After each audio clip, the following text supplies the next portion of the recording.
السلام عليكم، كنتمنى تكونوا بخير وعلى خير ونلقاكم هذا الفيديو في احسن الاحوال. ومرحبا بكم معايا في فيديو جديد ووصفه جديده.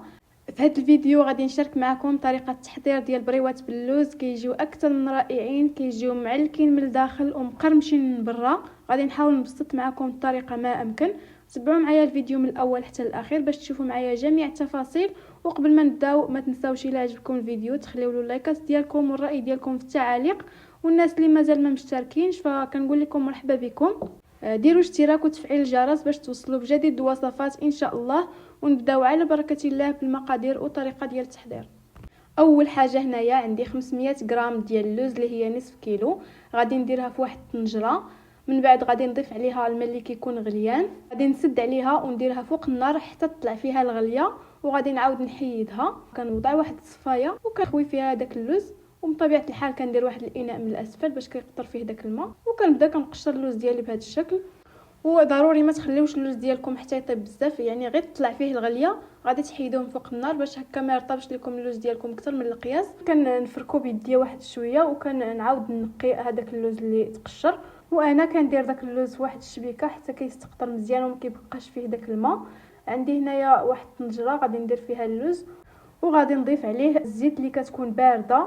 ضروري انكم تقليو اللوز ديالكم في زيت بارده باش هكا يجيكم مقرمل. والنار تكون مهيله شي شويه، ما تكونش مجهده. ومن بعد ما كتبدا هذيك الزيت كتغلى كتبقاو تحركوا في اللوز شي ملعقه اولا بشي فرشيط باش هكا اللوز ديالكم كامل كيجيكم محمر بنفس الشكل، يكون اللون ديالو ذهبي فاتح. ما تحمروش اكثر من القياس لان اللوز واخا كتحيدوه كيرجع ليه داك الصهد ديالو وكيزيد يتحمر. غادي تحيدوه بهذه الدرجه هذه. شوفوا معايا من بعد ما حيدته درته فواحد الشبيكه ودرت واحد لوبول من الاسفل باش كتستقطر فيه داك الزيت. وشوفوا معايا كيفاش كيكون اللون ديالو. هنا غادي نخليه حتى يدفى واحد شويه وتتقطر منه داك الزيت. غادي نديرو في واحد لوبول ونضيف ليه كيس ديال زهره البرتقال، كاس ديال سكر سنيده اللي هي 120 غرام ديال سكر سنيده. وغادي نضيف ايضا معلقه صغيره ديال القرفه تكون ممسوحه. غادي نخلط هاد المكونات مع بعضهم وغادي ندوز باش كنطحنهم مع بعضياتهم حتى كيولي عندي بهذا الشكل هذا. كيف ما كتشوفوا معايا القوام ديالو كيفاش داير، ما كتخليوش حتى كيطلق داك الزيت ديالو، غير كيوصل لهذا القوام هذا صافي كتحيدوه. وكنكمل بنفس الطريقه حتى كنطحن الكميه كامله اللي عندي. وضروري تطحنوه وهو دافي باش دغيا كيتطحن لكم. من بعد ما كنسالي الكميه كامله اللي عندي كنضيف ليها معلقه كبيره ديال الزبده اللي كتكون في درجه حراره المطبخ. وغادي نبقى نزيد ماء الزهر بالتدريج. انا هنايا عندي ضفت 3 ديال المعالق كبار ديال ماء الزهر غير باش كنجمع بهم هذيك العقده بهذا الشكل هذا. مجرد انها تبدا كتجمع لكم صافي غادي تحبسوا، ما تبقاوش تدلكوا فيها باش ما تطلق لكمش الزيت. صافي هنايا انا عندي واجده. شوفوا معايا كيفاش كتجي معلكه. صافي كنغطيها بالفيلم اليمونتير حتى كنبغي نستعملها. انا هنايا عندي وجدتها بالليل حتى لغدا عاد باش استعملتها عمرت بها البريوات. من بعد هنا غادي ناخذ الورقه بهذا الشكل، غادي نطويها على جوج وغادي نحيد ليها هذوك الجوانب بالمقص لانه كيكونوا ناشفين وما كيصلحوش للخدمه. من بعد هنا غادي نعبر 3 ديال الصبعان وغادي نبدا كنقطع في الورقه وكنمشي ديريكت باش ما تجينيش الورقه ديالي معوجه من شي جهه. تقدروا تستعملوا شي مسطره باش تساعدكم. من بعد كناخذ هذاك الشريط الاول وكنبدا نعبر عليه. كنبدا نقطع بهذا الشكل هذا حتى كنسالي كنقطع الورقه ديالي كامله. هنا عندي هنايا استعملت نصف كيلو ديال الورقه. من بعد هنايا كنعاود نرجع هذيك الورقه البلاستيك باش هكذا ما كتنشف لياش وكتبدا تقطع ليا. كناخذ هذوك الاشرطه الاولين اللي غادي نخدم بهم كنحيد ليهم حتى هذوك الجوانب حتى هما كيكونوا ناشفين وكنبدا نحل الورقه ديالي شويه بشويه. وبالنسبه للاشرطه اللي ما غاديش نستعملهم حتى هما غادي نرجعهم بلاستيك. من بعد هنايا غادي نبدا نشكل في البريوات. كنحط العقده في الشريط ديال الورقه بهذا الشكل وكنطوي بهذا الشكل هذا كيف ما كتشوفوا معايا. كنحاول انني نقاد هذيك العقده باش كتجيني البريوه ديالي مقاده وفي نفس الوقت ما كنوصلاش حتى الاخير ديال هذاك القنيت.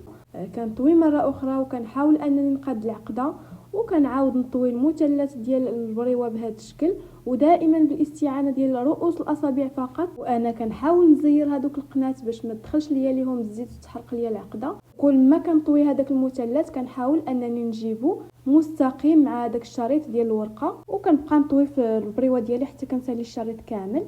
من بعد غادي نعاود معكم واحده اخرى. كنحط العقده ديالي بهذا الشكل هذا كنطوي عليها الشريط ديال الورقه وكنقاد هذيك العقده ولكن ما كنوصلهاش حتى لهداك الجنيب الصغيور، وكنحط الاصبع ديالي بهذا الشكل. من بعد كنعاود نطوي مره اخرى وكنعاود نقاد هذيك العقده، ودائما كنحط رؤوس الاصابع ديالي فقط وانا كنطوي في هذيك البريوه. وكل مره كنطوي كنحاول انني نزير هذوك الجوانب، وفي نفس الوقت نحاول انني نجيب المثلث ديال البريوه مستقيم مع الشريط ديال الورقه. كنستمر كنطوي حتى كنسالي الشريط ديال الورقه كامل، ومن بعد فاش كنسالي كنلصقهم بياض البيض.